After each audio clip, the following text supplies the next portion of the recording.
الصلاة والسلام على سيد الأنبياء والمرسلين وعلى آله الطيبين الطاهرين وأصحابه الراشدين المهديين.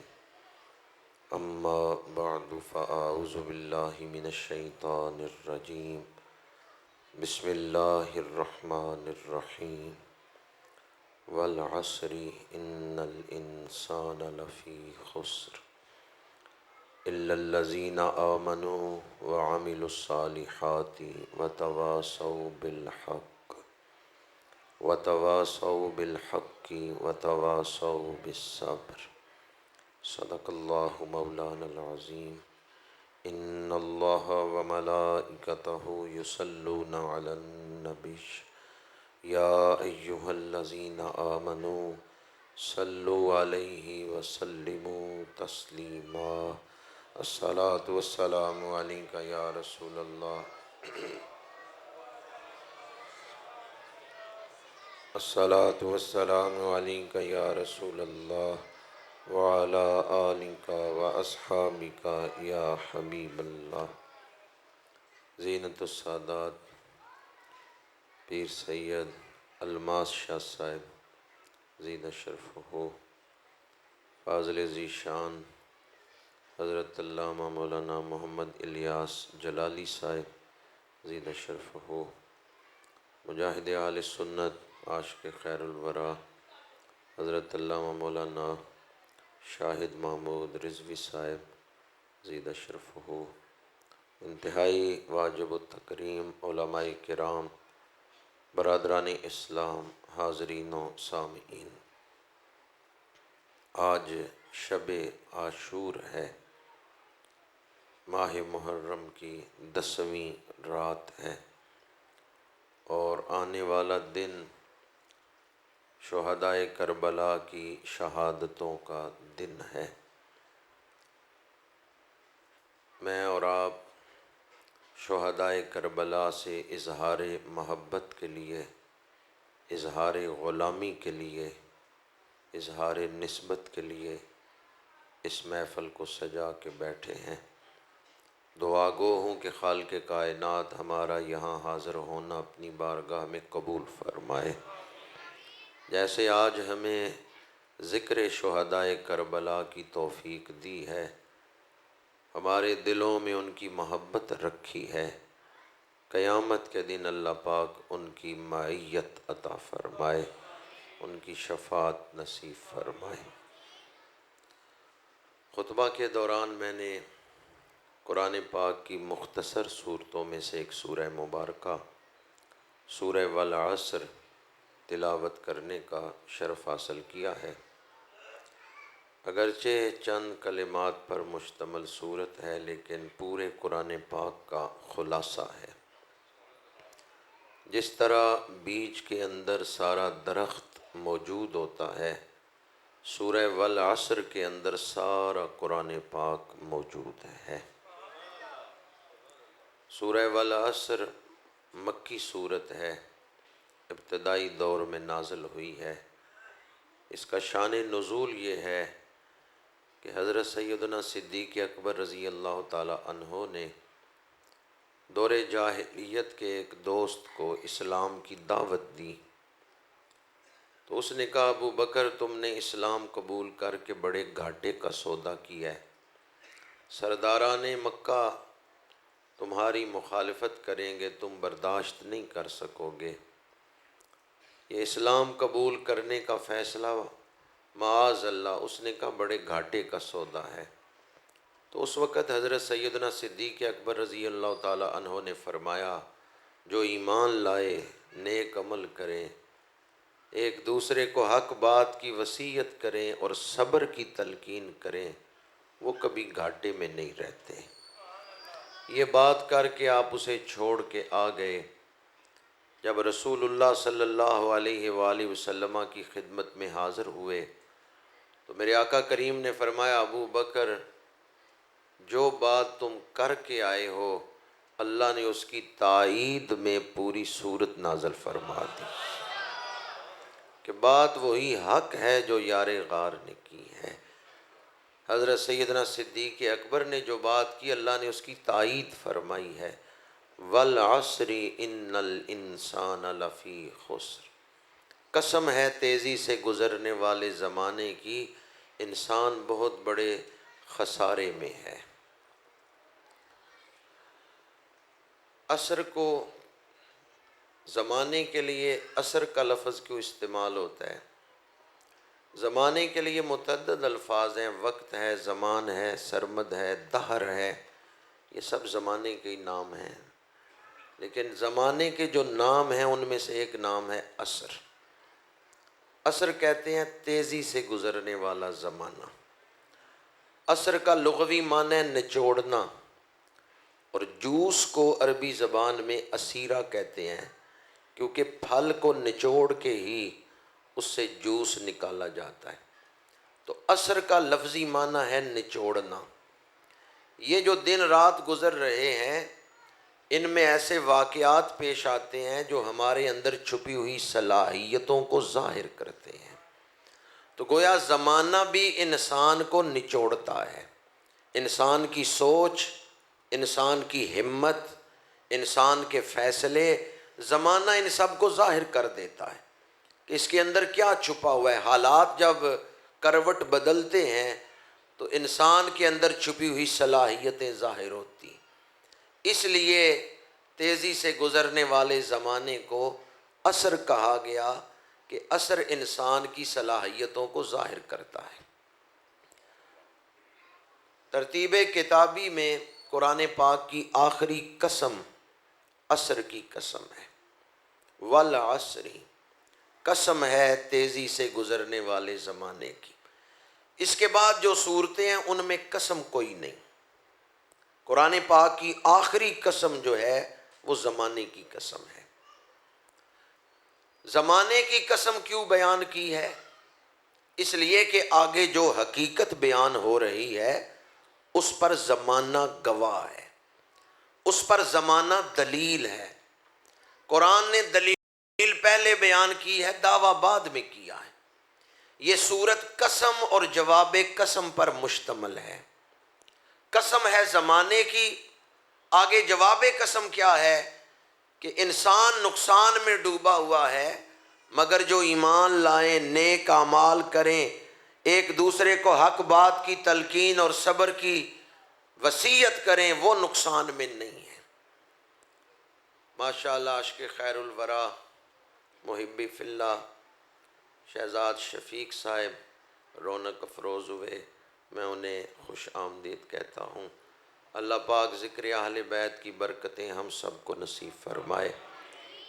جہاں یہ محفلیں اہل بیت سے اظہار محبت کی محفلیں ہیں، وہیں قرآن سیکھنے کا موقع ہے اور دین سیکھنے کی محفلیں ہیں۔ یہ محفلیں شعور دین بخشتی ہیں۔ تو قرآن پاک کا خلاصہ جو صورت ہے وہ میں نے آپ کے سامنے تلاوت کی۔ والعصر، یہ قسم کیوں اٹھائی؟ زمانہ کوئی بھی اٹھا کے دیکھ لیں، تاریخ پڑھ کے دیکھ لیں،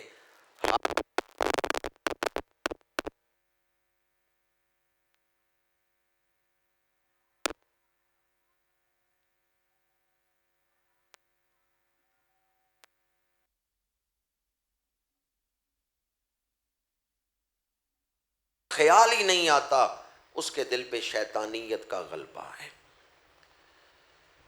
میدان کربلا میں امام علی مقام نے 72 یا 74 لاشیں اٹھائی ہیں، جن میں آپ کے بھائی بھی ہیں، بیٹے بھی ہیں، بھتیجے بھی ہیں، بھانجے بھی ہیں۔ یہ 3-4 رشتے ہوتے ہیں، بھائی، بھتیجے، بھانجے، بیٹے۔ آپ نے سب کی لاشیں اٹھائی۔ آوان و انصار جو آپ کے ساتھ خدام آئے ہیں ان کی لاشیں اٹھائی ہیں، لیکن کسی لاش کو اٹھاتے ہوئے بھی آپ کی زبان پہ شکوے کے الفاظ نہیں آئے۔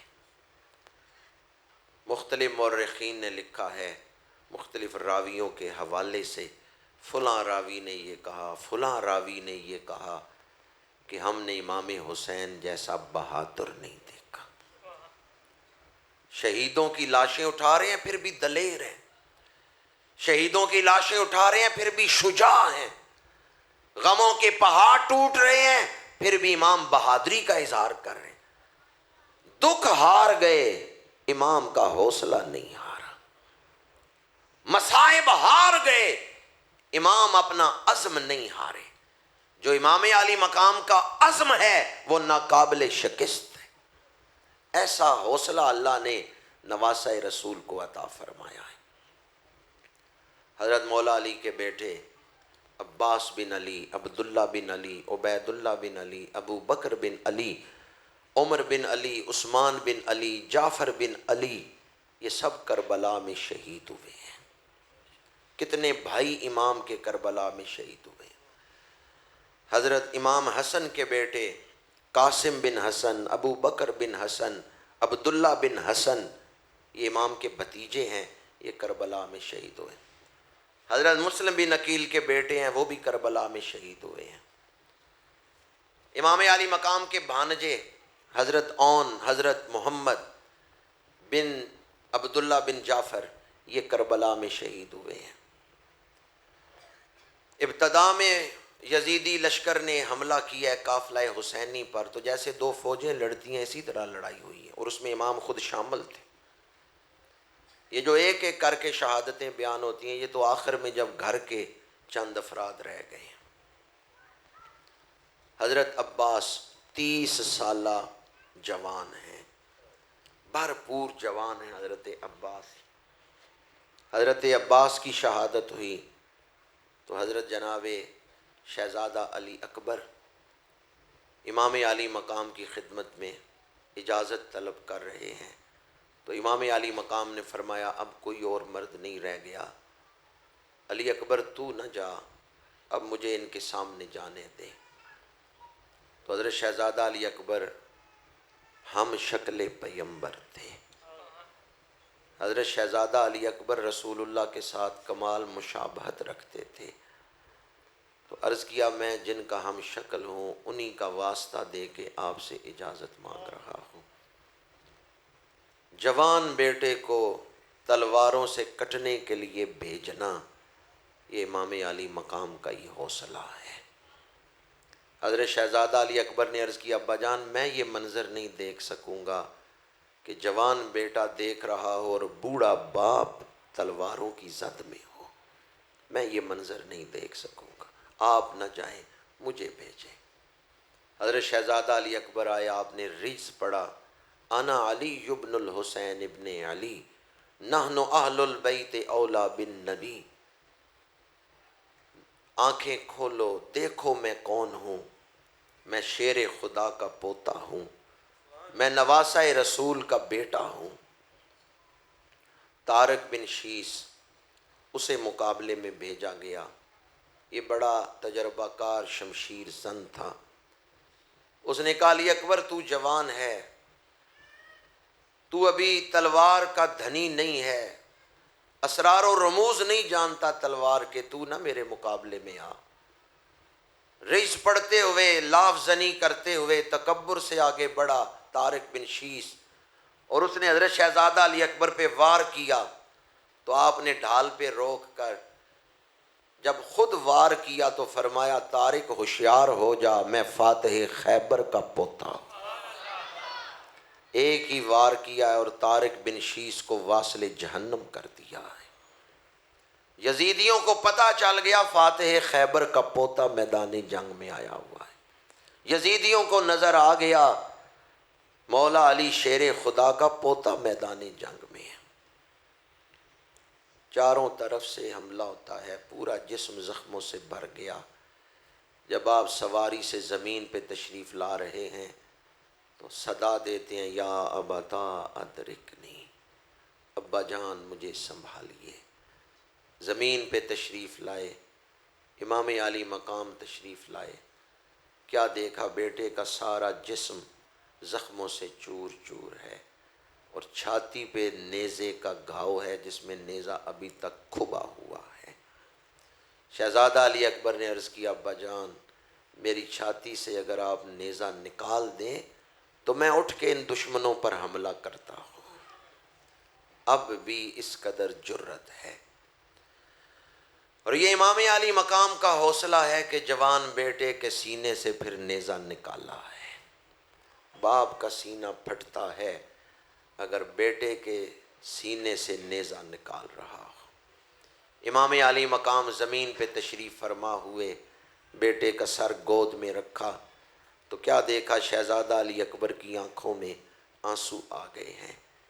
امام علی مقام نے فرمایا، بیٹا صبح سے اب تک میں نے شہیدوں کی لاشیں دیکھی ہیں، کسی شہید کی آنکھوں میں آنسو نہیں آئے، میرے بیٹے کی آنکھوں میں آنسو کیوں آ گئے؟ تو شہزادہ علی اکبر عرض کرتے ہیں، ابا جان آپ کو تنہا دیکھا ہے کہ اب آپ اکیلے رہ گئے ہیں، ساتھ جتنے آئے تھے وہ سارے شہید ہو گئے ہیں، اب پردیس میں دشت غربت میں دشمنوں کے نرغے میں میرا باپ اکیلا رہ گیا ہے، آپ کی تنہائی کو دیکھ کر میری آنکھوں میں آنسو آ گئے۔ امام علی مقام نے فرمایا، بیٹا جوں جوں عزیز جدا ہو رہے تھے دکھ بڑھ رہا تھا، اور جب دکھ بڑھ رہا تھا تو صبر بھی بڑھ رہا تھا۔ دکھ بڑا ہوگا تو صبر بھی، جتنا دکھ ہوگا صبر بھی تو اتنا ہی بڑا ہوگا۔ فرمایا میں دکھ کی منزلیں طے کر رہا تھا تو صبر کے درجے طے کر رہا تھا، اور ہر دکھ پر میں اللہ کے قریب ہو رہا تھا۔ فرمایا جب عزیز جدا ہو رہے ہیں، بھائی بھتیجے بھانجے اعزا اقربا اعوان و انصار جب مجھ سے جدا ہو رہے ہیں، میں صبر کی منزلیں طے کر رہا ہوں، قرب خدا کی منزلیں پا رہا ہوں۔ اور پھر آپ نے جو جملہ ارشاد فرمایا وہ اگر ہمیں یاد ہو جائے تو زندگی آسان ہو جائے۔ آپ نے فرمایا جس نے خدا کو پا لیا اس نے کھویا کیا ہے، اور جس نے خدا کو کھو دیا اس نے پایا کیا ہے۔ جس نے خدا کو پا لیا اس نے سب کچھ پا لیا، اور جس نے خدا کو کھو دیا اس نے سب کچھ کھو دیا۔ ان اللہ مع الصابرین، بے شک اللہ صبر کرنے والوں کے، اللہ ساتھ ہے تو صبر کی منزلوں سے گزارتا ہی کیوں ہے، دکھ آتا ہی کیوں ہے؟ اللہ صرف جسموں کا ہی رب نہیں، روحوں کا بھی رب ہے۔ اللہ صرف جسموں کا رب ہے، وہ روحوں کا بھی رب ہے۔ بندہ تکلیف سے گزر رہا ہے، روح کو طاقت مل رہی ہے، روح جب صبر کرتی ہے قرب الہی کی منازل طے ہو رہی ہے۔ اللہ جسموں کا بھی رب ہے، اللہ روحوں کا بھی رب ہے۔ ان اللہ مع الصابرین، اللہ ساتھ ہے تو پھر دکھ کیوں قائم ہیں؟ اس لیے کہ اللہ بندے کو دکھوں سے گزار کے اس کی روح کو اعلیٰ مراتب تک پہنچا دیتا ہے۔ امام علی مقام نے فرمایا جس نے خدا کو پا لیا اس نے کھویا کیا ہے؟ جو جواں بیٹے کی میت پر نہ رویا وہ حسین، جس نے سب کچھ کھو کر کچھ بھی نہ کھویا وہ حسین۔ امام علی مقام خیمے میں تشریف لائے، خود تیاری کر رہے ہیں، پشت کی طرف سے لاٹھی کے سہارے حضرت زین العابدین کے چلنے کی آواز آئی، ابا جان آپ نہ جائیں، مجھے سوار کرائیں۔ خود تو بخار میں تپ رہے تھے سید سجاد، عرض کیا ابا جان مجھے سواری پہ سوار کرائیں، آپ نہ جائیں۔ امام علی مقام نے فرمایا تو بیمار ہے، میرا امتحان کربلا کی زمین میں تھا، تمہارا امتحان کوفے اور دمشق میں ہوگا۔ میرا امتحان شہیدوں کی لاشوں کو اٹھانا تھا، اور تیرا امتحان پردے دار بیویوں کو تسلی دینا ہے۔ تیرا امتحان میرے پیغام کو نانا کی امت تک پہنچانا ہے۔ پھر اپنے بیٹے کو سینے سے لگایا، روحانی امانتیں انہیں دی ہیں، اپنا نائب بنایا ہے، اور فرمایا جب مدینہ منورہ جاؤ تو رسول اللہ کی امت کو میرا سلام کہنا، اور کہنا جب کسی لمبے سفر سے واپس آئیں تو اس مسافر کو یاد کر لیں جو گھر سے سفر پہ تو نکلا واپس نہیں آیا۔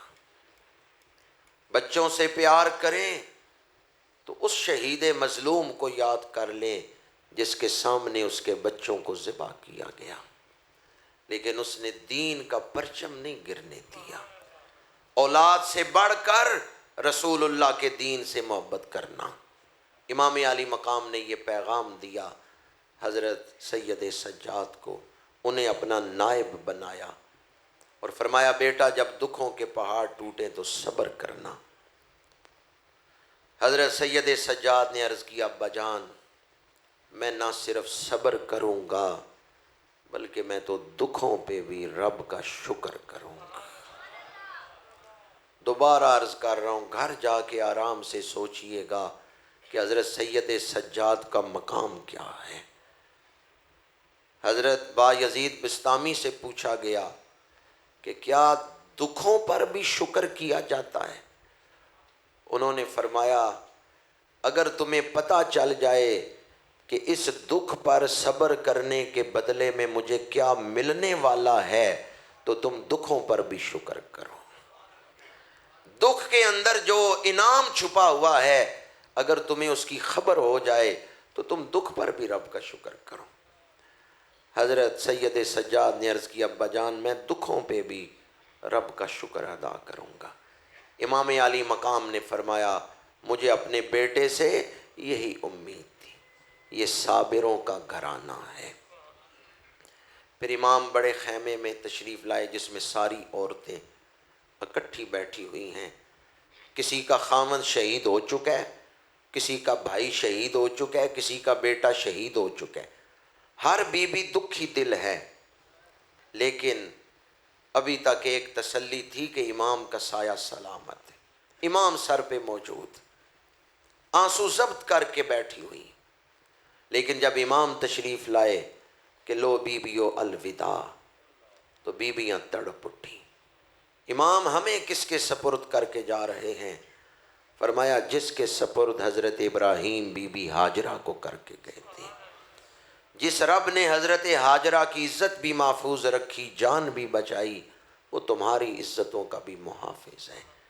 توکل کس معراج پہ ہے کہ میں تمہیں اپنے رب کے سپرد کر کے جا رہا۔ پھر فرمایا بہنیں تو بڑی پیدا ہوں گی پر زینب جیسی بہن نہیں کسی بھائی کو ملے گی۔ لفظ زینب یہ اصل میں ہے زین و ابن، وہ بیٹی جو باپ کے لیے زینت ہے، وہ بیٹی جو اپنے خاندان کے لیے زینت ہے۔ زین و ابن اسے مختصر کر کے زینب پڑھتے۔ امام علی مقام نے فرمایا بہنیں بڑی پیدا ہوں گی پر میری بہن جیسی بہن نہیں کسی کو ملے گی۔ آپ نے اپنی امانتیں سیدہ زینب کے سپرد کی اور انہیں فرمایا میں تمہیں قسم دیتا ہوں کہ جب میرا سر کٹ رہا ہو کوئی بی بی بال نہ کھولے، چہرہ نہ پیٹے، بین نہ کرے، میرے نانا کی شریعت ان چیزوں کی اجازت نہیں دیتی۔ مبلغ کی پہچان کیا ہے؟ امر بالمعروف کرنے والا، نہی عن المنکر کرنے والا کون ہے؟ جو صرف آسان ماحول میں خوشی کے وقت نصیحت کرے؟ نہیں، جو دکھ کی گھڑی میں بھی امر بالمعروف کرے۔ ممبروں پہ واز کرنا آسان ہے، امام علی مقام تو عین حالت جنگ میں بھی واز فرما رہے ہیں، عین حالت جنگ میں بھی امر بالمعروف کر رہے ہیں، نہی عن المنکر فرما رہے ہیں۔ فرمایا کوئی بی بی بال نہ کھولے، بین نہ کرے، چہرہ نہ پیٹے، میرے نانا کی شریعت ان چیزوں کی اجازت نہیں دیتی۔ پھر فرمایا لو زینب الوداع، ام رباب الوداع، زوجہ مسلم بنو سجا الوداع۔ الوداع کہتے ہوئے خیمے سے نکلے اور اہل خیمہ دہائی دے رہے ہیں کہ آخری نبی کے آخری نواسے کا دیدار ہم سے چھن رہا ہے۔ دیتے تھے اہل بیت دہائی امام کی، تصویر گھر سے جاتی ہے خیر الانام کی۔ دین کا طالب علم دین سیکھنے کے لیے گھر سے نکلے، فرشتے اس کے راستے میں پر بچھاتے ہیں۔ تو جو دین بچانے کے لیے جا رہے ہیں آخری خطبہ جو آپ نے یزیدیوں کے سامنے جا کے دیا، تاریخ ابن اسیر میں یہ الفاظ ہیں، آپ نے فرمایا میرے قتل کے بعد قیامت تک کوئی ایسا قتل نہیں ہوگا جو میرے قتل سے بڑا ہو۔ صحیح فرمایا یا نہیں؟ امام علی مقام کی شہادت کے بعد آج تک کوئی ایسی شہادت ہوئی ہے جو امام کی شہادت سے بڑی ہو؟ فرمایا میرے قتل کے بعد قیامت تک کوئی ایسا قتل نہیں ہوگا جو میرے قتل سے بڑا ہو۔ یہ عام قتل نہیں، یہ صرف ایک قتل ناحق نہیں، یہ بہت بڑا قتل ہے، یہ نواسہ رسول کا قتل ہے۔ میں اللہ کے رسول کا نواسہ ہوں، تم وہ بدبخت نہ بنو جنہوں نے اتنا بڑا قتل کیا۔ لیکن جب دنیا کی محبت خون میں رچ بس جائے یا رزق حرام پیٹ میں ہو، پھر نواسہ رسول بھی قرآن سنائے، قرآن اثر نہیں کرتا۔ عارف کھڑی نے لکھا ہے مورکھ نو کی پند محمد، پتھر نو کی پالا۔ نصیحت انسانوں کے لیے ہوتی ہے، مورکھ کو کیا نصیحت؟ مورکھ نو کی پند محمد، پتھر نو کی پالا۔ جس کا دل سخت ہو جائے وہ نصیحت پہ غور نہیں کرتا۔ شمر نے کہا حسین ہمیں حدیثیں نہ سناؤ، یا بیعت کر لو یا لڑنے کو تیار ہو جاؤ۔ تاریخ شام میں ہے کہ پورا جسم زخمی ہو گیا ہے۔ بعض مورخین نے تو زخموں کی تعداد آپ کے جسم کے حوالے سے لکھی ہے۔ آخری تیر ماتھے کی ہڈی میں پیوست ہوا ہے۔ تاریخ شام میں آپ نے تیر کھینچ کے نکالا، پورا چہرہ خون سے بھر گیا۔ سوئے افلاک نگاہیں اٹھائیں، اللہم اشہد ہؤلاء القوم، پروردگار اس قوم کے ظلموں پہ میں تجھے اپنا گواہ بناتا ہوں۔ یہ فرماتے ہوئے سواری سے زمین پہ تشریف لا رہے ہیں، جسم سے خون نچڑ رہا ہے۔ اب جسم میں اتنی طاقت نہیں کہ تلوار اٹھا سکے، جسم سے خون نچڑ رہا ہے، سواری سے زمین پہ تشریف لا رہے ہیں تو دعا فرما رہے ہیں، پروردگار میرے نانا کی گناہگار امت کو بخشش عطا فرما۔ سواری سے زمین پہ آ گئے، دور خیمے کی اوٹ میں کھڑی بی بی زینب دیکھ رہی ہیں کہ میرا بھائی سواری سے زمین پہ آ گیا ہے۔ دور خیمے کی اوٹ میں کھڑی بیٹی سیدہ سکینہ دیکھ رہی ہیں کہ دشت غربت میں میرا زخمی مسافر باپ سواری سے زمین پہ آ گیا ہے۔ سید سجاد تو اس وقت دوڑے ہیں میدان کی طرف لاٹھی کے سہارے۔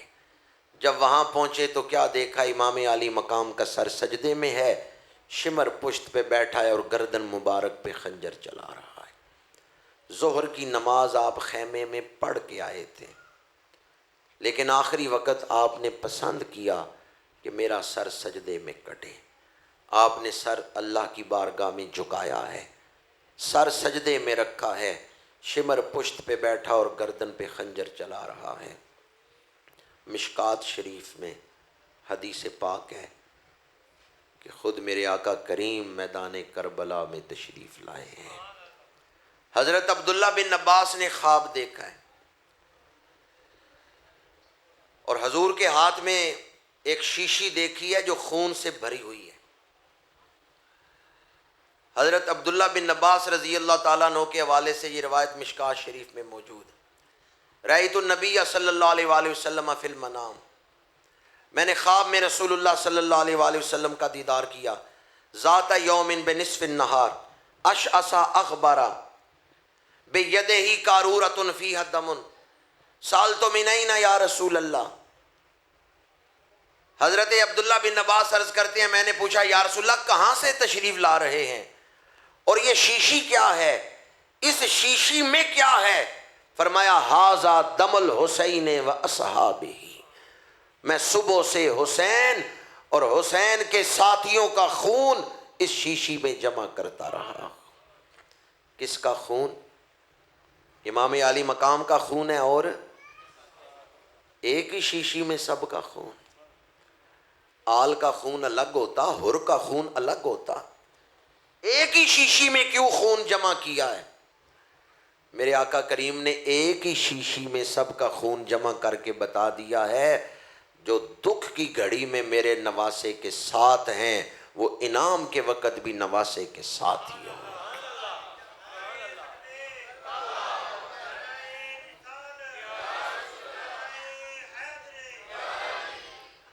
جو دکھ میں ساتھ کھڑے رہے ہیں وہ انعام میں بھی ساتھ ہی ہوں گے۔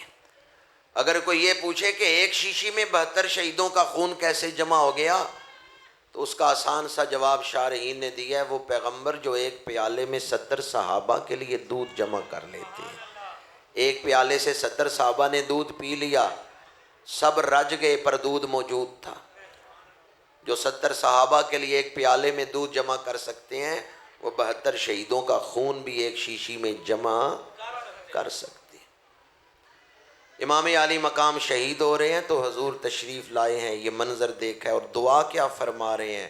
اللہم آت الحسین صبرم و اجرا، پروردگار میرے بیٹے حسین کو صبر عطا فرما اور اجر عطا فرما۔ میں اپنی گفتگو کو اس پیغام پر ہی سمیٹتا ہوں۔ حضرت یونس علیہ السلام مچھلی کے پیٹ میں دعا کرتے ہیں، اللہ نے زندہ بچا لی ہے، باہر نکال لی ہے۔ حضرت موسیٰ علیہ السلام نے پانی مانگا، اللہ نے فرمایا پتھر پہ عصا مارو، 12 چشمے جاری ہو گئے۔ حضرت عیسیٰ علیہ السلام کو کافروں نے صلیب پہ چڑھانا چاہا، اللہ نے زندہ اٹھا لیا ہے۔ تو یہاں بھی اللہ بچا سکتا تھا یا نہیں؟ کیوں نہیں بچایا گیا؟ کیوں آپ کو گزارا گیا اس مرحلے سے؟ اس لیے کہ دین رسول اللہ پہ مکمل ہوا ہے، ہر حسن حضور پہ مکمل، ہر خوبی حضور پہ مکمل، علم حضور پہ مکمل، معجزات حضور پہ مکمل، دین حضور پہ مکمل، اور شہادت حضور پہ مکمل۔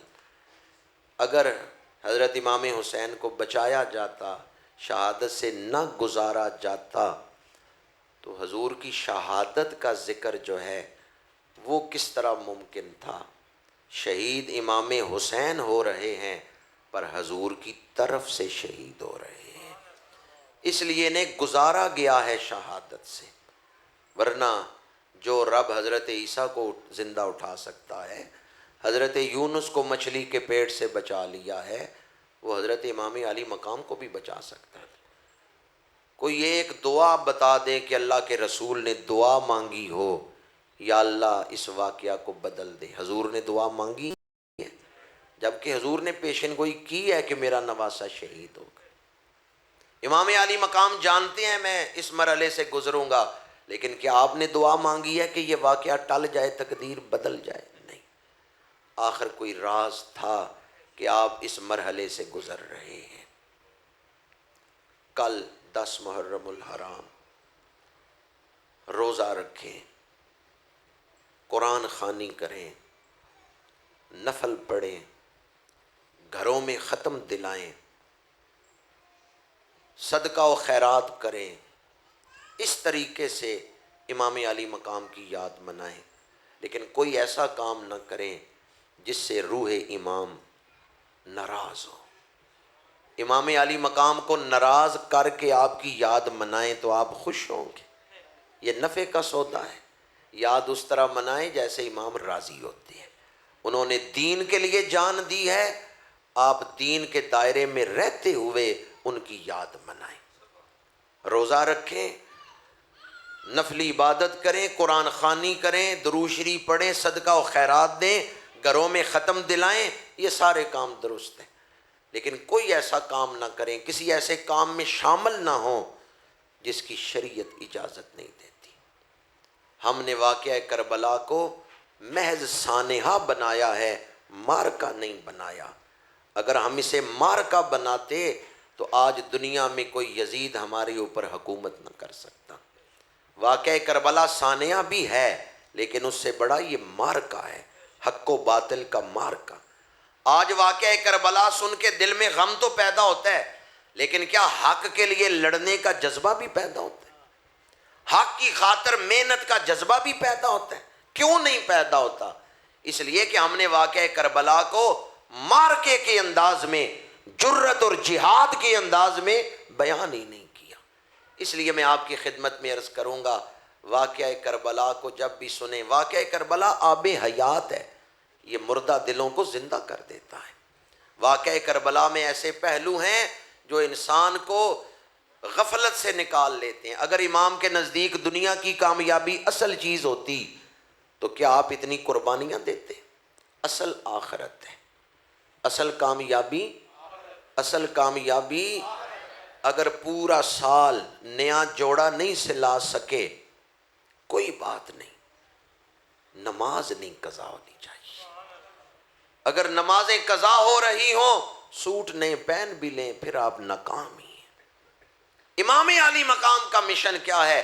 اصل کامیابی آخرت کی کامیابی۔